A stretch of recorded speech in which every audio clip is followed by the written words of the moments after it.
Me gustaría contarles una serie de eventos paranormales que han sucedido a lo largo de toda mi vida. Todos estos presentan variables, pues no solamente se limitan a fantasmas o apariciones, sino que también son referentes a otros fenómenos de los cuales pronto se enterarán. Algunos de estos relatos cortos llegaron a mí por medio de terceros, y por respeto a ellos no andaré mucho en detalles respecto a ellos. Y por respeto a ellos no voy a ahondar mucho en detalles. Mientras que aquellos que me han sucedido a mí serán un poco más largos, así que los voy a dividir en los siguientes relatos. Las Américas.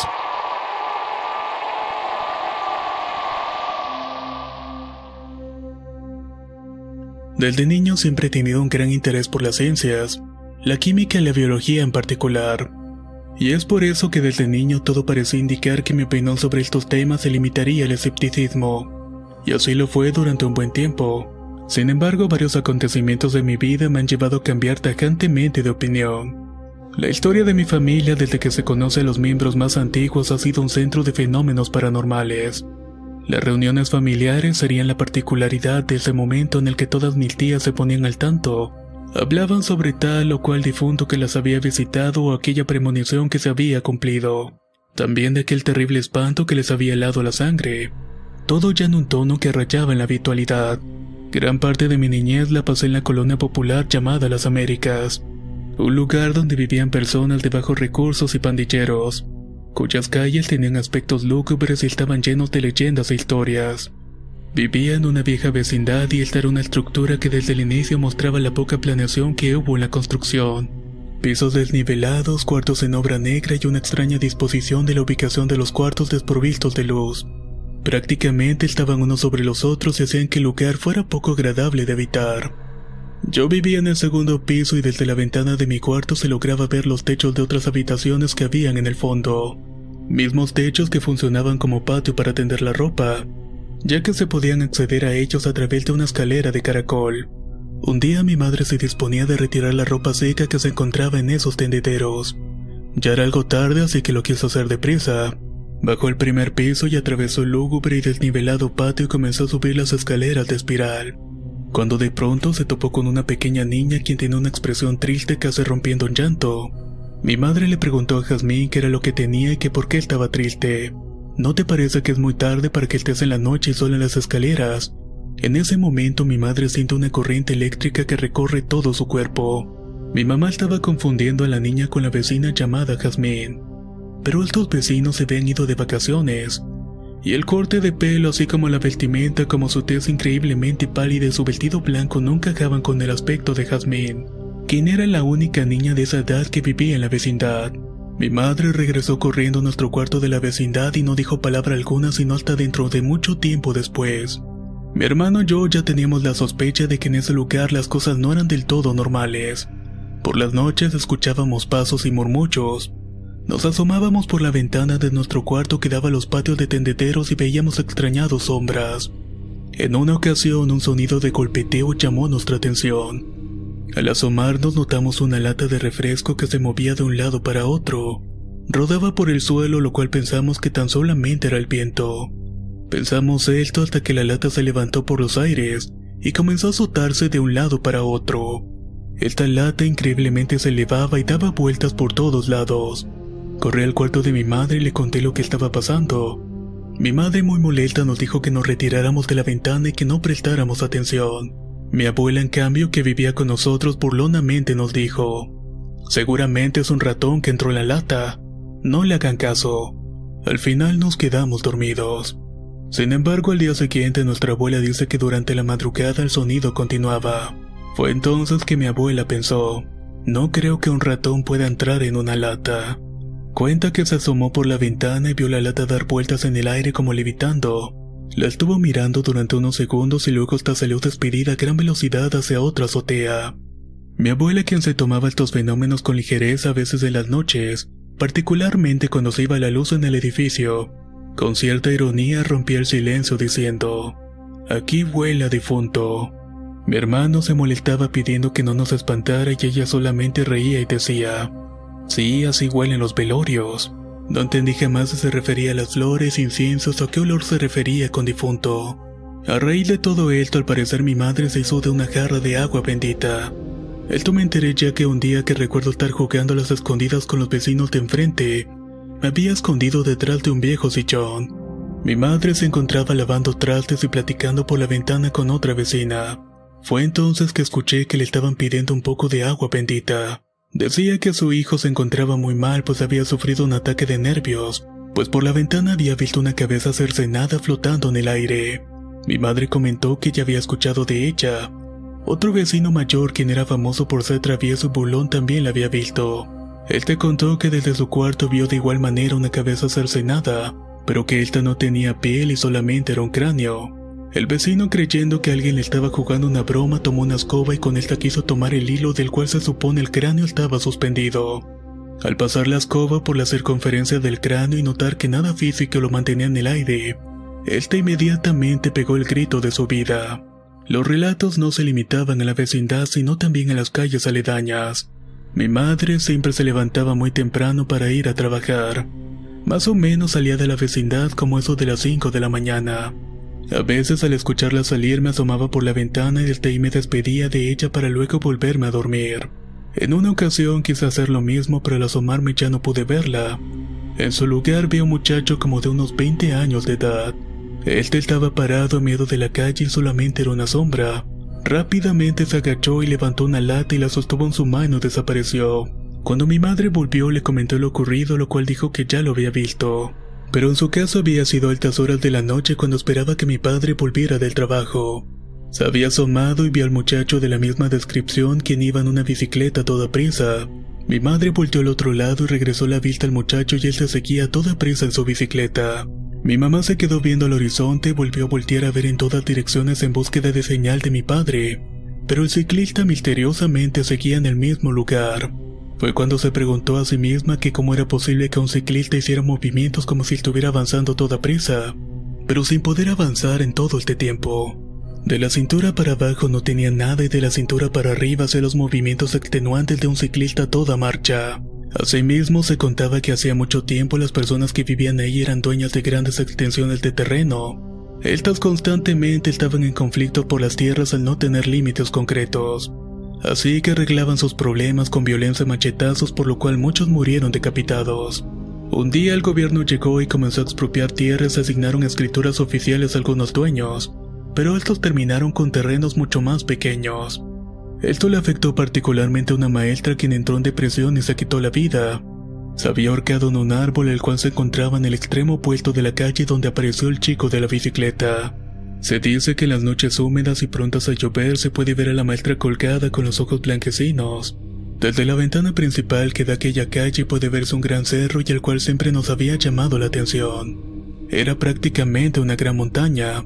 En esta casi siempre se podían ver luces. Mi hermano decía que eran luces de ovnis, pero mi madre decía que eran luces de los autos que pasaban por el cerro. Sin embargo, luego nos enteramos que no podían ser ni una ni otra cosa, pues resultaba que era una reserva ecológica virgen, lugar donde no se permitía la entrada a nadie, mucho menos con vehículos. Un día estábamos jugando en el horrendo patio antes descrito. Jugábamos con la pelota de mi hermano y unos vecinos. De pronto algo nos alertó y nos hizo voltear en dirección a aquel cerro. Lo que vimos fue un evento difícil de explicar, pues a pesar de que ese cerro se encontraba muy lejos por alguna extraña razón, podíamos verlo con gran claridad como si nuestros ojos se agudizaran solamente para poder verlo. Era una figura con capucha que caminaba lentamente por el cerro. Dentro de su capucha se dejaba ver una luz de color amarilla muy fuerte. Allí iba caminando hasta que lentamente fue desapareciendo. Hecho esto, todos corrimos a nuestras casas de inmediato. Días después mi madre llamó a una anciana que vivía frente a nosotros pues quería que me curara del espanto. Yo no lo recuerdo, pero mi madre dice que me comportaba extraño, que no comía, que estaba pálido y siempre me encontraba mirándose la nada. Se me dieron varios tés, se me untó una pomada y se me envolvió en varios cobertores. Tenían que provocar que sudara profundamente. Cuenta mi madre que después de todo esto mejoré por completo. Por fortuna, un buen día nos llegó la noticia de que mi madre se le había entregado ya su nueva casa gracias a sus años de trabajo. Al fin nos iríamos de aquella vecindad. Aunque eso sí, lo paranormal estaba muy lejos de acabar. Desde entonces, siempre que tengo una pesadilla, hasta tiene como escenario esa vieja calle de la horrible vecindad.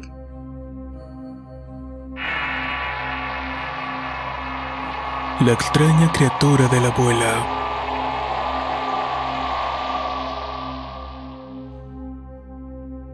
Como ya describí en el anterior relato, mi abuela vivió durante algún tiempo con mi familia. Ella, si bien aceptaba los sucesos paranormales, los veía con cierta ligereza. Realmente no les prestaba demasiada atención. Sin duda lo que les voy a contar podrá sonar en extremo fantasioso, y tal vez de esa manera sea, pero sin duda son relatos que me dejaron pensando por mucho tiempo. Un día de mi niñez, en aquella horrible vecindad llena de apariciones y leyendas, me encontraba pegando estampas en mi álbum de Dragon Ball. Ahí noté que mi abuela veía con gran atención los dibujos de este, hasta que de pronto me dijo: «Pero qué extrañas criaturas, seguro vivirán en África». Se refería a una imagen de uno de los personajes de caricatura, quienes eran verdes, de ojos rojos y cabezones, y tenían la particularidad de aferrarse a los héroes del anime y explotar. Le dije a mi abuela que no existían tales criaturas, que nada similar podía existir en este planeta. Fue entonces cuando contó que en su niñez fue testigo de bestias que escapaban del entendimiento. Ella provenía de un rancho de Guanajuato llamado Los Horcados. Escapó muy pequeña de su casa y ella se describió a sí misma como una persona sumamente ignorante pero curiosa. Cuenta que en su escape, misma que fue durante la Guerra Cristera, había muchas personas ahorcadas en los árboles. También alcanzó a ver varios fusilamientos, pero esto no le causaba mayor efecto en ella más que curiosidad. Un día, mientras vagaba por el monte a medianoche, fue a hacer sus necesidades a un árbol. Cuenta que de repente vio unas personitas de tamaño sumamente minúsculos.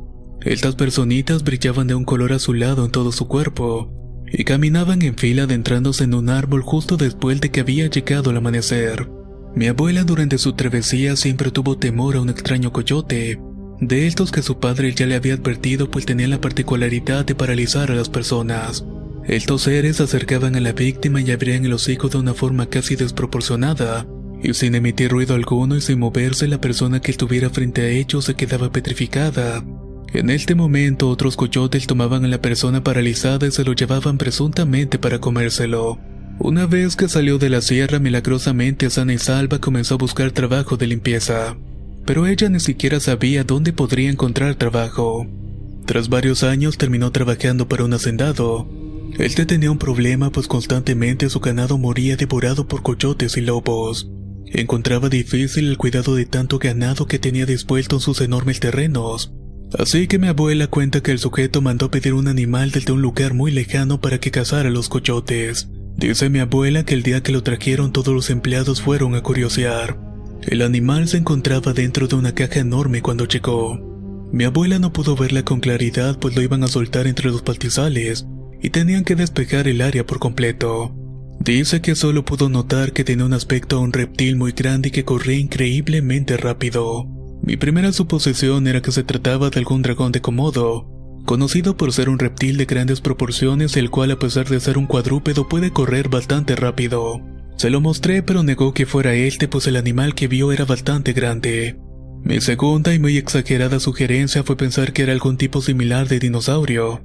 Le mostré varias imágenes de reptiles similares a velociraptors, a los cuales dijo que tampoco se parecían a estos, pues el que comentaba ella era robusto y desprovisto de cola. Cuenta que tiempo después se fue de la hacienda y no supo nada más de la bestia. Eso sí, nunca supimos a qué clase de bestia se refería.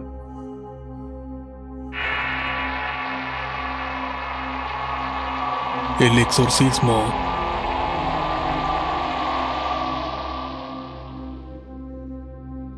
Como comenté en el relato anterior, al fin había salido de aquella calle horrenda. Sin embargo, aunque la nueva colonia en la que vivía era nueva y de aspecto agradable, no estaba falta de estos fenómenos. Durante mucho tiempo no pasó nada, o al menos nada digno de contar, más allá de sombras paseándose por la sala, o sillas que ligeramente se movían y llaves que se mecían en los llaveros de las puertas. Un día mi madre me pidió que encendiera la televisión y sintonizara el canal local. Pude ver que un señor de espaldas estaba siendo entrevistado sobre un suceso. Él se estaba contando que el ruido llegaba hasta su casa y que todas las puertas y ventanas de la casa vecina emitían ruidos, así como que también se abrían y se cerraban bruscamente. Luego de esto el reportaje continuó.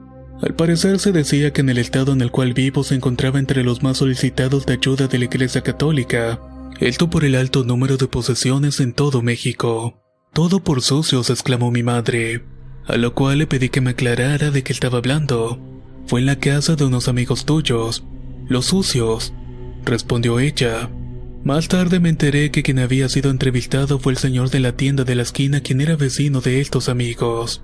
La familia de los sucios eran conocidos en la calle por precisamente ser personas no muy higiénicas. Su casa constantemente olía mal. Al desayunar se pasaban el cartón de leche de familiar en familiar para beber directamente de él. Con el tiempo los detalles fueron saliendo.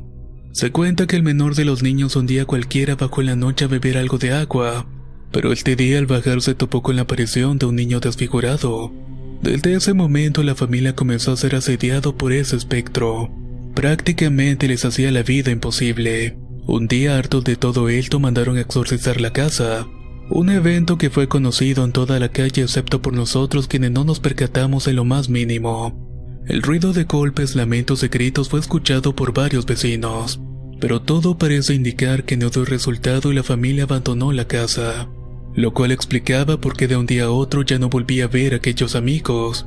La casa fue remodelada y vendida a una familia que utilizaba el patio de enfrente como taller de reparaciones de electrodomésticos. En una ocasión nuestra lavadora se estropeó y mi madre me solicitó que fuera a buscar al técnico que vivía allí. Lo traje y se puso a revisar la lavadora y era un sujeto bastante amable. Comenzamos a conversar e inevitablemente salió el tema del exorcismo, a lo que él respondió que eran cristianos y que no creían en esas cosas. Además les habían dado la casa casi regalada por el precio por la cual la habían comprado. Sin más reparo nos dejó su tarjeta antes de retirarse. Después de unos meses volvimos a requerir sus servicios, pero al acudir a la casa noté que nadie abrió la puerta. Le marqué su número y me dijo que acudiera a su nuevo local comercial. Fui y me atendió su esposa, misma que también era sumamente amable y conversadora. Ella me dijo entonces que ya no vivían en aquella casa. Yo no pude evitar hacer la pregunta y pregunté el porqué de esto. La señora agachó la cabeza evitando contacto visual como si estuviera penada. Solo me dijo lo siguiente: es que esa casa de noche está muy fea, y pues tenemos niños pequeños. No era un lugar apropiado para ellos. Después de eso ya no supe nada más de la familia. A la casa periódicamente le hacen remodelaciones, pero desconozco quién la habita actualmente. Mi madre intentó darle explicación al evento diciendo que la suciedad y el desorden atraen entidades del bajo astral, y que seguramente por eso comenzó a manifestarse de la nada aquel niño, pero la verdad desconozco si ese dato es cierto o no.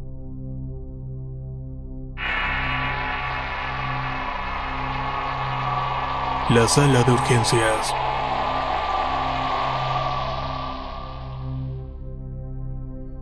Mi vida continúa sin mayor exalto paranormal, con excepción, como ya había contado, de pequeñeces como sombras y ruidos raros.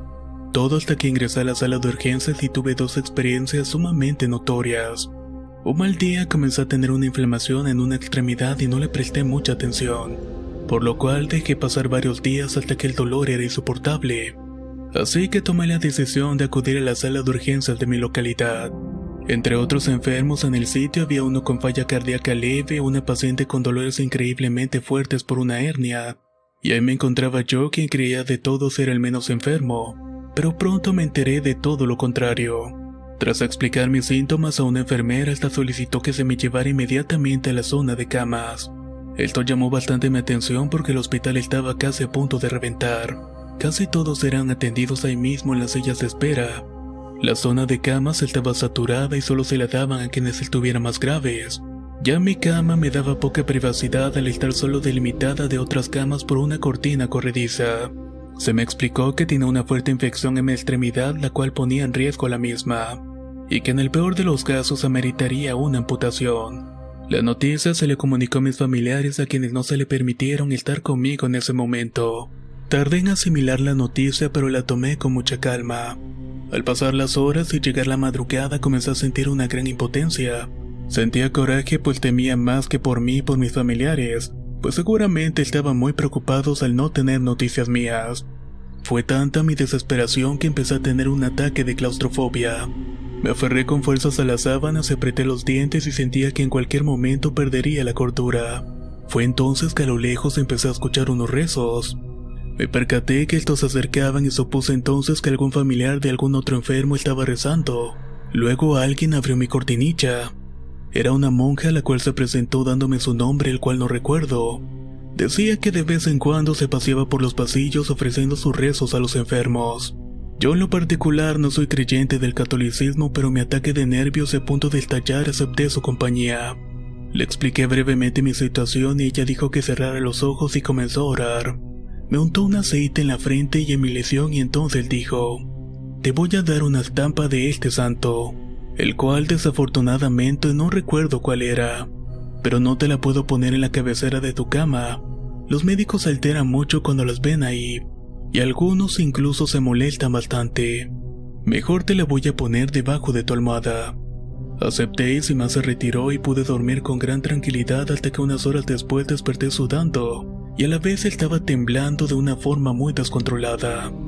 No soportaba el frío y le pedí a la enfermera una cobija más, pero me dijo que no habían.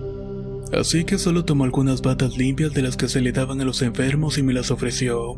Dado que el frío estaba helando en mis huesos, tuve que aceptar la propuesta. Al día siguiente, al despertar, me sorprende ver a mi hermano que había llegado a visitarme. Hablé unos minutos con él y en ese momento llegó una enfermera y me pidió ponerme de pie.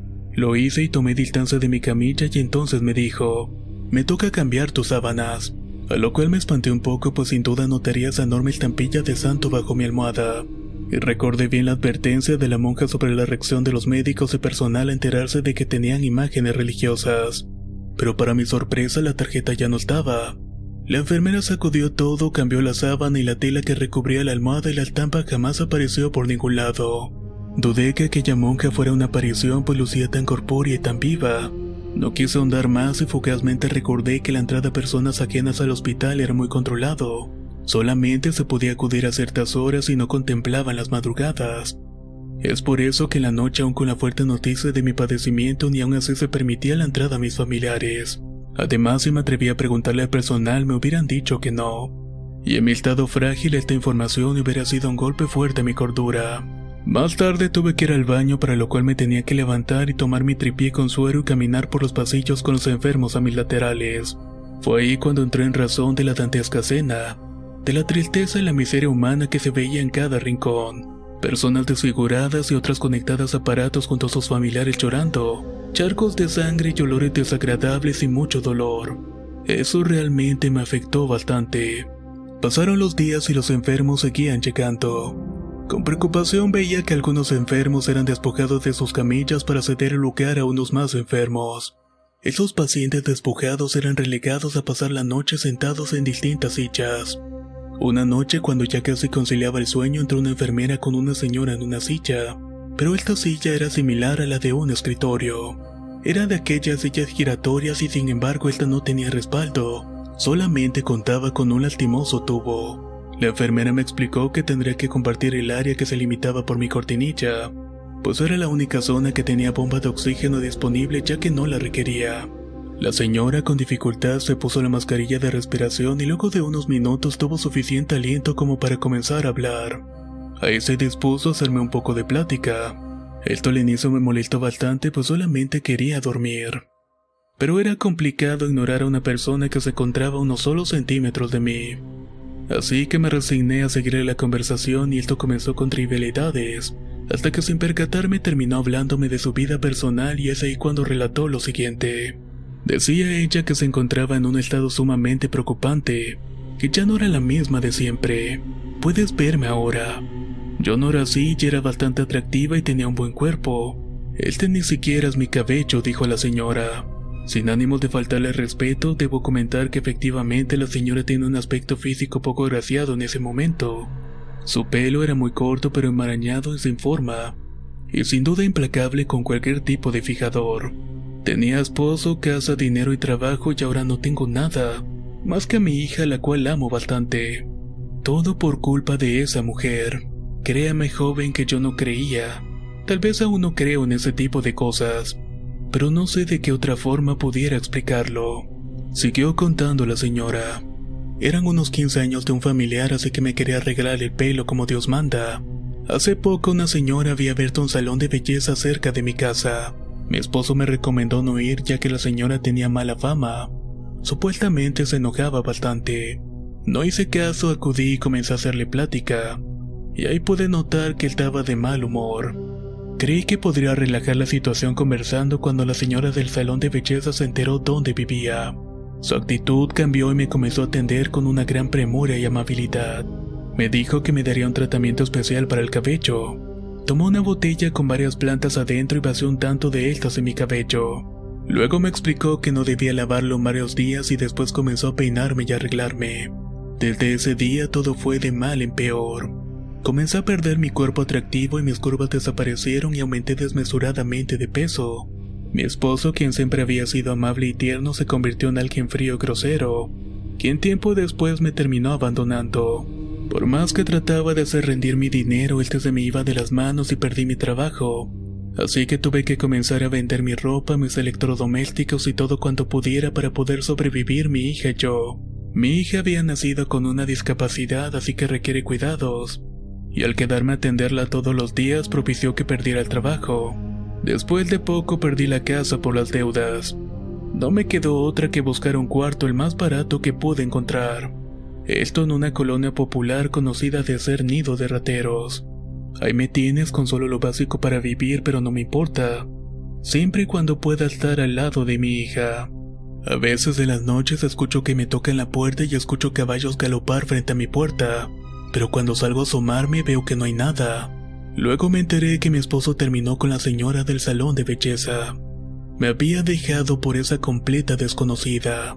En mi desesperación acudí con una santera para que tratara de hacerme una limpia y aunque yo la verdad no creía mucho en esas cosas, la santera me hizo la limpia y salí creyendo que me había deshecho de eso. Pero al llegar a mi casa me enteré que mi hermano había salido con su moto tan solo a ponerle gasolina. Todo esto mientras yo había estado con la santera. Mi hermano esa noche murió en un accidente en su moto.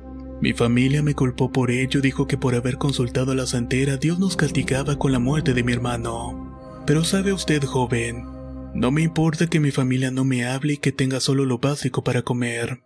Junto con mi hija estoy feliz y lástima que ahorita no puedo estar con ella.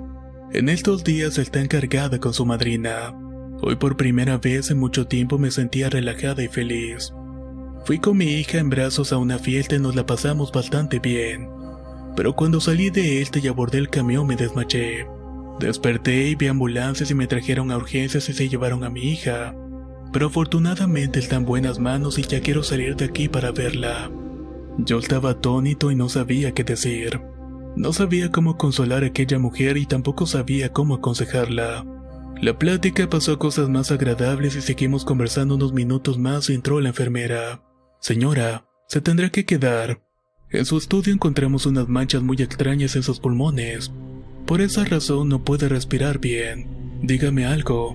¿Acaso cocina en una estufa de leña? No, señorita, y tampoco fumo, le contestó la señora a la enfermera. Pues esas manchas son muy raras y tendrá que quedarse aquí varios días. Y así sin más se retiró la enfermera y la señora impactada me volteó a ver. Al fin la desgraciada lo logró. Me va a terminar matando. No recuerdo más qué sucedió porque después de esto me quedé dormido, pero al poco tiempo me despertó. Oiga, joven, ¿no me hace un favor? Sí, dígame, ¿qué es lo que pasa?, le contesté. No aguanto la espalda ni las piernas. No me da chance de recostarme en su cama unos minutos para descalambrarme. Tuve emociones encontradas y por un lado pensé que por supuesto, qué horrible sería pasar toda la noche en una silla incómoda y sin respaldo. Por otro tenía temor pues mis familiares entendidos en estos asuntos esotéricos decían que tuviera cuidado pues tener mucho contacto con personas afectadas de brujería podría afectarme. Aún así mi otro lado ganó y acepté cederle unos minutos la cama. Todo esto mientras acudiría al baño. Y dado que otra vez tendría que recorrer el pasillo del horror esquivando mangueras y charcos de sangre, seguro me tardaría. Regresé y aún estuve unos pocos minutos de pie frente a ella, quien ya casi conciliaba el sueño. Luego se dio cuenta que estaba ahí y me regresó al lugar. Minutos más tarde, ya amaneciendo, se me despierta y me dicen que tendría que cederle la cama a la señora. Con algo de enojo acepté y me pusieron en una silla, pero afortunadamente unos pocos minutos se desocupó otra camilla. Me dormí y al despertar miraba al techo y abrí los ojos y todo se quedaba inmóvil. Luego los apreté con bastante fuerza.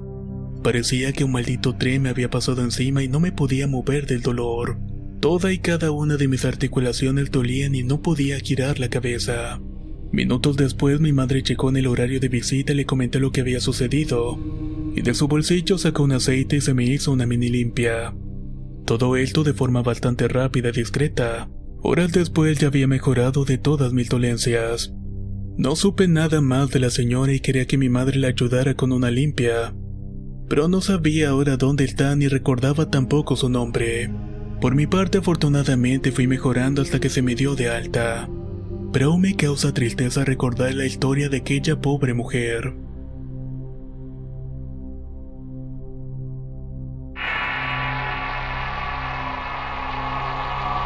Leyendas en la universidad.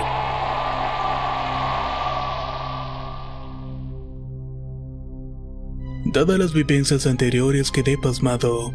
Aquella mujer del hospital no había hecho nada para ganarse la ira de aquella mujer presuntamente bruja. Sistemáticamente su vida fue destruida.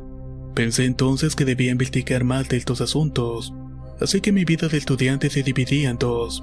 Por una parte estudiaba química en la universidad y mi parte racional tenía que aplicarse aquí al 100%, y por otra buscaba todo lo relacionado al esoterismo.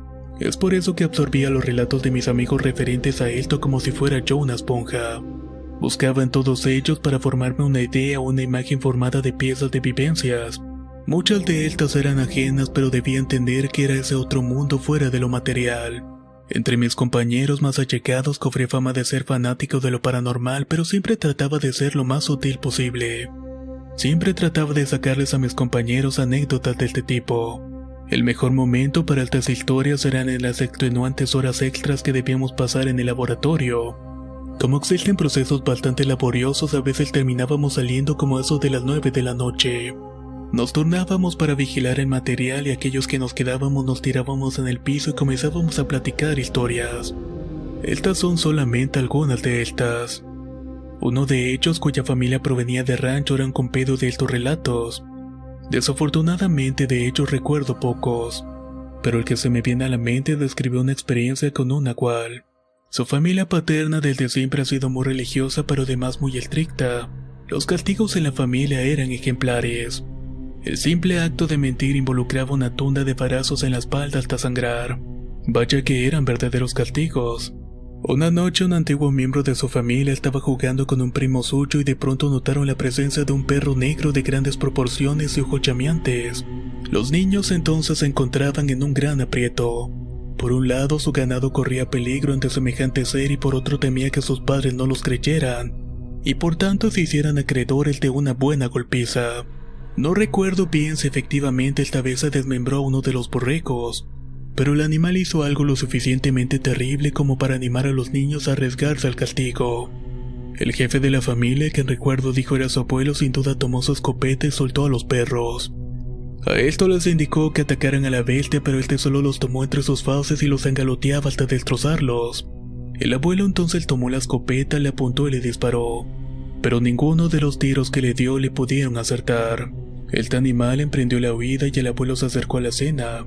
Ahí notó que había un rastro de sangre en dirección hacia donde había huido la bestia. Se armó de valor y entonces se dispuso a seguirla. Pasaron las horas y la familia se preocupó, pues el abuelo había salido a la mitad de la madrugada. Ya casi estaba amaneciendo y no regresaba aún a la casa. Entrada la mañana regresó y comentó que pasó horas y horas siguiendo el rastro y haciendo cantidad de disparos en dirección donde él creía que se encontraba el animal. Ya llegados los primeros rayos del sol se dio cuenta que el rastro de sangre terminaba de un cadáver humano. Se trataba de un señor quien ya era conocido en el pueblo por ser sospechoso de brujería. Otro día, en la misma situación de tener que esperar horas en el laboratorio, alguien más compartió el siguiente relato. ¿Sabes lo que es un espectro?, me preguntó esta persona antes de iniciar su relato. Según yo, es una forma genérica para llamar a un fantasma o un ente sobrenatural. No, no es un fantasma, es algo distinto. Tal vez se parezca más a un demonio que a un fantasma. Y entonces continuó su relato. Yo vivo en una casa del centro de la ciudad y hace unos años nos mudamos ahí. Esta casa es muy pero muy antigua. El problema es que ahí se aparece una niña. La primera vez que la vi estaba en mi comedor y algo me hizo voltear a ver al patio. Ahí fue que la pude ver a través de una puerta de cristal y se encontraba vestida de blanco con una pelota en la mano. Aterrada salí corriendo y le conté a mi madre lo que ella me dijo que también la había visto anteriormente. En otra ocasión me encontraba en la habitación concentrada haciendo tarea en la computadora, cuando de pronto algo me hizo voltear y ahí la vi nuevamente. Se encontraba a unos centímetros de mí con una pelota blanca en la mano como invitándome a jugar. Entonces ya es algo frecuente, pregunté. Sí, de hecho ya no me da miedo. ¿Y no le has tomado foto acaso? No, pobrecita. Siento que sería como hostigarla. Prefiero que ande por la casa en paz. Ella es la que menos me preocupa. Me preocupa más la mujer y el espectro. Ella es una mujer alta y se presenta en la casa como una sombra negra. Y lejos de ser apacible como la niña, se siente con una vibra bastante pesada. Desafortunadamente casi no se aparece. Un día se fue la luz, lo cual es muy frecuente en la casa, pero como tenía mucha tarea no tuve que otra que continuar haciéndola con velas. Estando ya en el comedor con velas, algo me llamó la atención hacia la cocina. Noté algo extraño, de poco a poco una especie de brazo con manchas similares a un leopardo apareció. Tenía algo de pelo y miré mejor y noté que tenía unas largas garras. Al poderlo ver ya con la visión acostumbrada a la oscuridad, vi que un horrendo ser se dejaba ver entre uno de los costados, y otro lo ocultaba tras el muro de la cocina. Me estaba viendo y era horrible, así que salí huyendo a la calle en ese momento, y le marqué a mi madre inmediatamente ya que no se encontraba en ese momento en la casa. Le dije que se tenía que hacer algo y al final llamamos a una medium. Ella al llegar pronto percibió lo que sucedía y lo que había sucedido. Cuenta que la medium percibía que allá antes vivía una señora con su hija. Una señora sumamente estricta que siempre encerraba como castigo a su hija en un closet cuando cometía alguna travesura. Un día le propinó el mismo castigo y la encerró varias horas en el closet, pero la señora tuvo que ir a un mandado a un mercado cercano, solo que lamentablemente murió en el trayecto, y eventualmente la niña al no poder salir del closet también murió. Es por esa razón que las almas se encuentran penando en la casa. Del espectro, que fue lo que dijo la medium. La medium lo vio entrar caminando en la pared hacia el techo y lo describió tal como lo había visto anteriormente. Estos entes malvados solo se ven atraídos por las almas de los niños atrapados en la casa, o al menos eso explicó la medium. Al final quien narraba dijo que las cosas seguían casi igual en la casa, la niña se aparecía de vez en cuando, y los otros también se aparecían pero ya no tan seguido. Un día cuando terminamos la práctica y nos dispusimos a salir del laboratorio, la encargada del laboratorio dijo: «Apresúrense o se les va a aparecer Lupita, ya casi es la hora en que sale». Resulta que todo este tiempo estábamos tirados sobre lo que después nos enteraríamos fue la sede de una leyenda. La leyenda de Lupita, misma que contaré en alguna otra ocasión.